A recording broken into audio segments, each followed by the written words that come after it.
Hi, Jenny. I really liked your video. I think you did a really good job of answering all the questions. Um, but I had one thing that I wrote down, and it was when you were talking about the question number 2, and you were talking about what motivated them and what their vision was, and you had said that it was that they showed up to these protests to show that um, they could be capable of doing anything that an able-bodied person would do. Well, and at least that's how I interpreted it. So I guess I just wanted to say,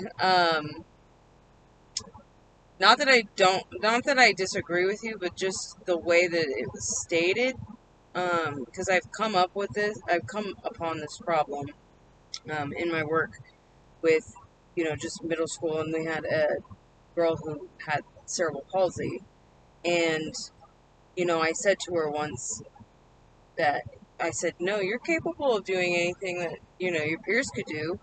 She goes, "No, Miss A, I can't walk like they can."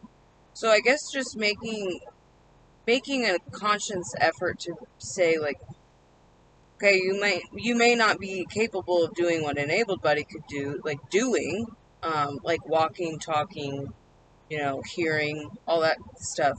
But, most of the time, they are intellectually able to do what an able-bodied person could do. But I guess my real statement is that, it's not so much that they wanted to prove that they were able to do what an able-bodied person could do.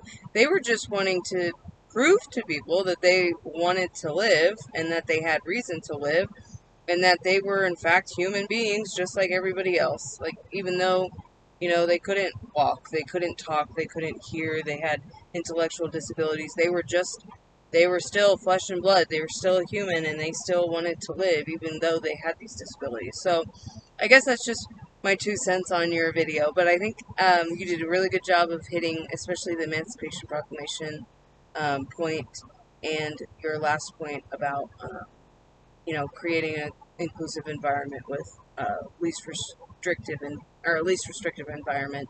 I also said that in my video. So, good job. Thanks.